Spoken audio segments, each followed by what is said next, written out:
श्रीयादशैलशिखरे सततः प्रकाशौ भक्तानुरागभरितौ भवरोगवैद्यौ श्रीलक्ष्मी नृसिंहचरणौ शरणं प्रपद्ये। श्रीयादनामकमुनीन्द्रतपोविशेषात् श्रीयादशैलशिखरे सततः प्रकाशौ भक्तानुरागभरितौ भवरोगवैद्यौ श्रीलक्ष्मी नृसिंहचरणौ शरणं प्रपद्ये। देवस्वरूपविकृतेऽपि च नैजरूपौ सर्वोत्तरौ सुजनसङ्घनिसेव्यमानौ सर्वस्य जीवनकरौ सदृशस्वरूपौ श्रीलक्ष्मी नृसिंहचरणौ शरणं प्रपद्ये। लक्ष्मीशते प्रपत्ने सहकारभूतौ त्वत्तोत्यतिप्रियतमौ शरणागतानां रक्षाविचक्षणपटु करुणालयौ तौ श्रीलक्ष्मी नृसिंहचरणौ शरणं प्रपद्ये। प्रह्लादपौत्रबलिदानवभूमिदाना कालप्रकाशितनिजान्यजगन्यभावौ लोकप्रमाणकरणौ शुभदौ सुराणां श्रीलक्ष्मी नृसिंहचरणौ शरणं प्रपद्ये। गायाधवीयशुभमानसराजहंसौ वेदान्तकल्पतरुपल्लवसल्लजौ तौ सद्भक्तमूलधनमित्युदितप्रभावौ श्रीलक्ष्मी नृसिंहचरणौ शरणं प्रपद्ये।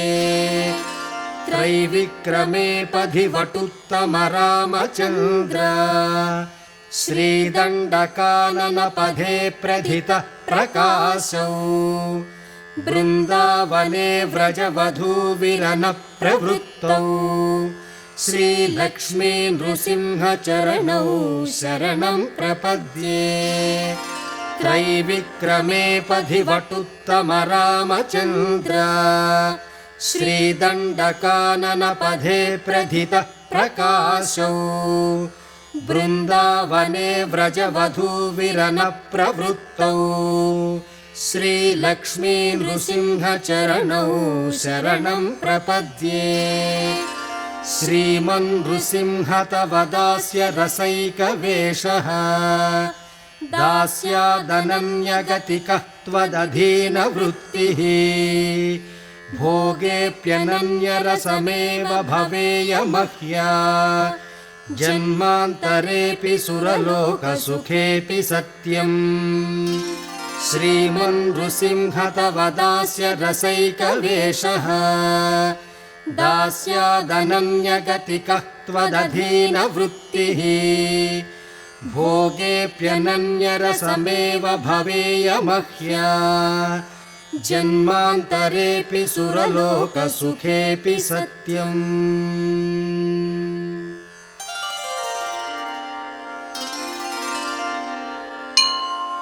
श्रीयादगिरिशृङ्गाग्रगुहामध्यविहारिणे सर्वलोकेश्वरायास्तु श्रीनृसिंहाय मङ्गलम्। श्रीयादगिरिशृङ्गाग्रगुहामध्यविहारिणे सर्वलोकेश्वरायास्तु श्रीनृसिंहाय मङ्गलम्। त्वामाङ्कविलसल्लक्ष्मीबन्धवे लोकबन्धवे सूरिभोग्याय यादाद्रिश्रीनृसिंहाय मङ्गलम्। शङ्खचक्रप्रभामध्यराजद्विमलमूर्तये श्रीयादगिरिवासाय नारसिंहाय मङ्गलम्। गुहानिवसना सर्वहृद्गुहावाससूचनम् कुर्वते सर्वलोकानां यादाद्रीशाय मङ्गलम् नित्याय निरवध्याय नित्यवैभवशालिने नित्यवैभवदात्रे च श्रीनृसिंहाय मङ्गलम् साधुलोकशरण्याय कामितार्थप्रदायिने आर्तार्तिहरणायास्तु श्रीनृसिंहाय मङ्गलम् भुक्तिमुक्तिप्रदात्रे च शक्तिभक्तिप्रदायिने निर्वाणसुखरूपाय श्रीनृसिंहाय मङ्गलम् जगत्कर्त्रे जगद्गोत्रे जगद्रूपाय वेधसे जगतांश्च निवासाय यादाद्रीशाय मङ्गलम् अनेककोटिब्रह्माण्डैः कन्दुकाग्रेण नीलया केळीविलासलोलाय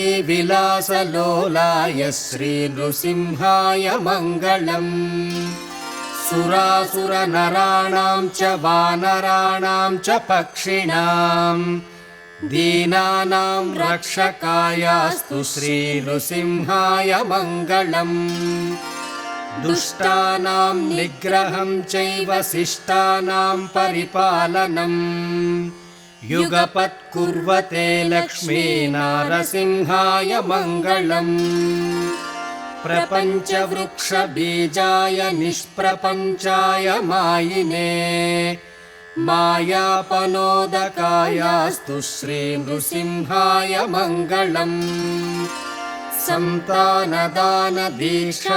सन्तानाय फलार्थिनां कौसल्यामुख्यसन्तानरूपिणे शुभमङ्गलम् मङ्गलं नरसिंहाय मङ्गलं गुणसिन्धवे मङ्गलानां निवासाय यादाद्रीशाय मङ्गलम् मङ्गलं नरसिंहाय मङ्गलं गुणसिन्धवे मङ्गलानां निवासाय यादाद्रीशाय मङ्गलम्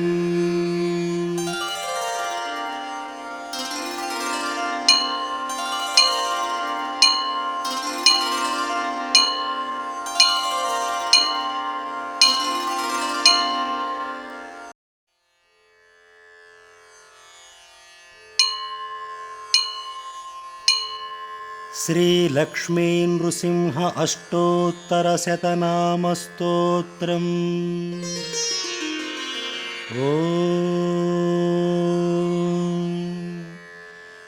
नारसिंहो महासिंहो दिव्यसिंहो महाबलः उग्रसिंहो महादेवः स्तम्भजश्चोग्रलोचनः रौद्रसर्वाद्भुतश्रीमान् योगानन्दः त्रिविक्रमः हरिः कोलाहलश्चक्री विजयो जयवर्धनः पञ्चाननपरब्रह्म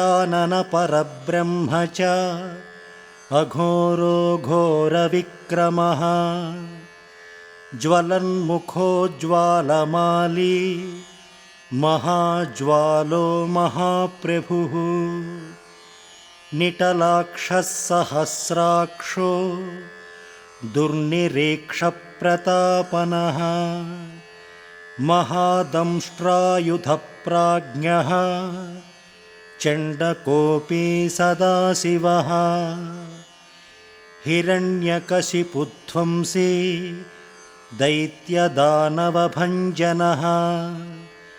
गुणभद्रो महाभद्रो बलभद्रः सुभद्रकः कराळो विकराळश्च विकर्ता सर्वकर्तृकः शिंशुमारः त्रिलोकात्मा ईशः सर्वेश्वरो विभुः भैरवाडम्बरो दिव्यश्च अच्युतः कविमाधवः अथोक्षजोक्षरः शर्वो वनमाली वरप्रदः विश्वम्भरोद्भुतो भव्यः श्रीविष्णुः पुरुषोत्तमः अनघास्त्रो नगास्त्रश्च सूर्यज्योतिः सुरेश्वरः सहस्रबाहुः सर्वज्ञः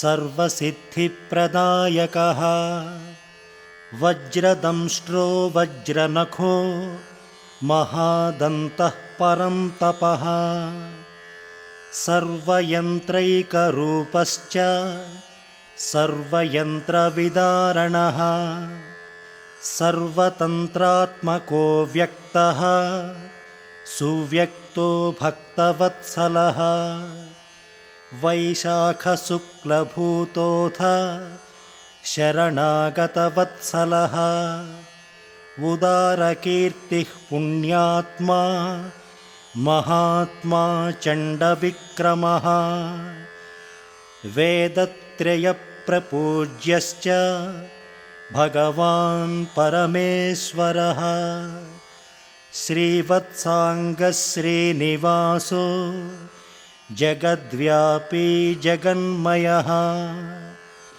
जगत्पालो जगन्नाथो महाकामो द्विरूपभृत् परमात्मा परञ्ज्योतिः निर्गुणश्च नृकेसरे परतत्त्वं परं धाम सच्चिदानन्दविग्रहः लक्ष्मीनृसिंह सर्वात्मा धीरप्रह्लादपालकः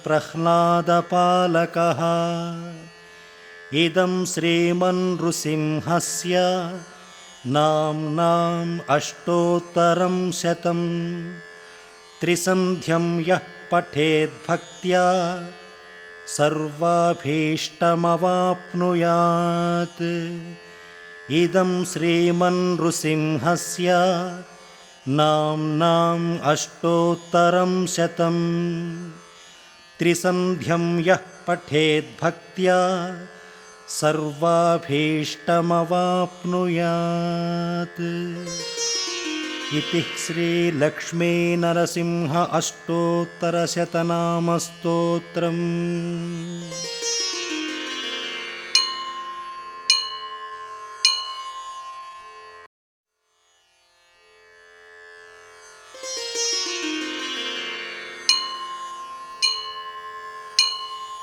ॐ देवताकार्यसिद्ध्यर्थं सवास्तम्भसमुद्भवं श्रीनृसिंहं महावीरं नमामि ऋणमुक्तये श्रीनृसिंहं महावीरं नमामि ऋणमुक्तये लक्ष्म्यालिङ्गितवामाङ्गं भक्तानां वरदायकं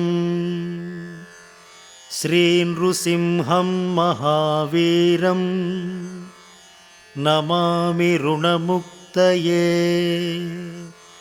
श्रीनृसिंहं महावीरं नमामि ऋणमुक्तये आर्द्रमालाधरं शङ्खचक्राब्जायुधधारिणं श्रीनृसिंहं महावीरं नमामि ऋणमुक्तये श्रीनृसिंहं महावीरं नमामि ऋणमुक्तये स्मरणात् सर्वपापघ्नं गद्रूजविषनाशनं श्रीनृसिंहं महावीरं नमामि ऋणमुक्तये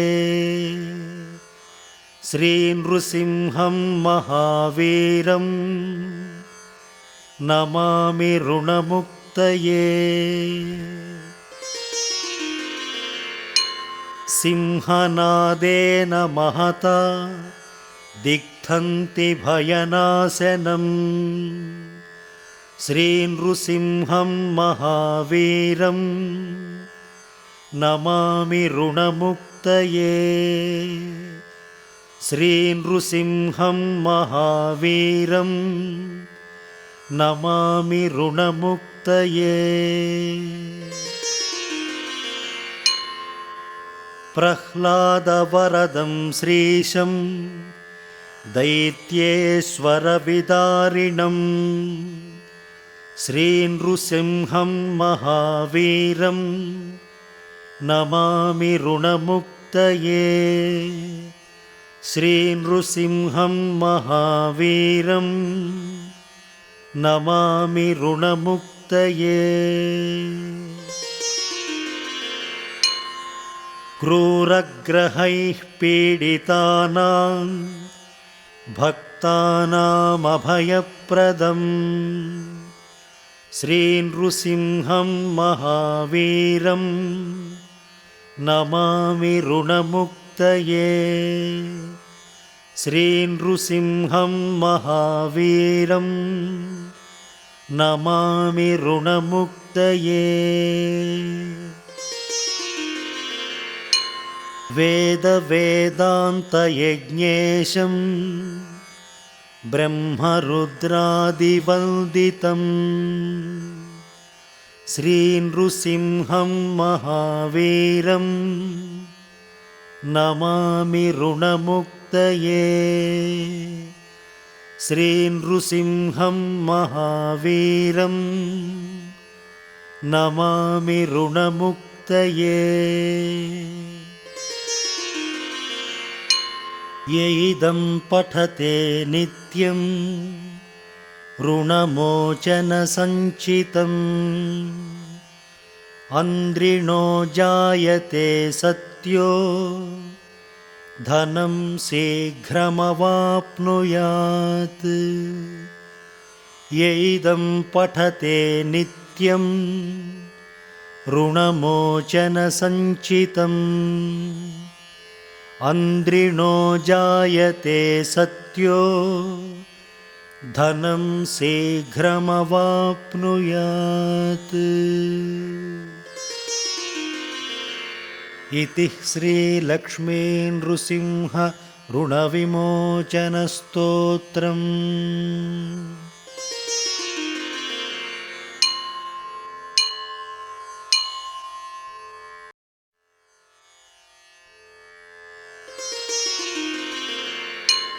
वक्त्रभुजी वक्त्रियमिच्छसि चेत् नरहरिपूजां कुरु सततं।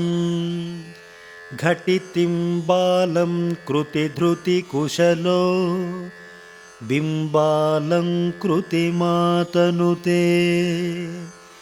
चेतो भृङ्गभ्रमसि वृथा भवमरुभूमौ विरसायां। भज भज लक्ष्मी नरसिंहा अनघपदसरसिजमकरन्दम्। सुक्तौ रजतप्रतिभा जाता कटका त्यक्तसमस्ता चेत् दुःखमयी ते संसृतिरेषा निवृत्तिदाने निपुणा स्यात्। चेतो भृङ्गभ्रमसि वृथा भवमरुभूमौ विरसायां। भज भज लक्ष्मी नरसिंहा अनघपदसरसिजमकरन्दम्। आकृतिसाम्याध्यान्मलिकुसुमे कलनलिनत्वभ्रममकरोः। गन्धरसा विहतिनु विद्येते विहलं धाम्यसि विषविरसेऽस्मिन्। चेतो भृङ्गभ्रमसि वृथा भवमरुभूमौ विरसायां भज भज लक्ष्मी नरसिंह अनघपदसरसिजमकरन्दं सच्चन्दनवनितादिविषयान् सुकरान् मत्वा तत्र विहरसे गन्धफली सदृशाननुतेनि भोगानन्तरदुःखकृतस्युः चेतो भृङ्गभ्रमसि वृथा भवमरुभूमौ विरसायां भज भज लक्ष्मी नरसिंह अनघपदसरसिजमकरन्दं तव हितमेकं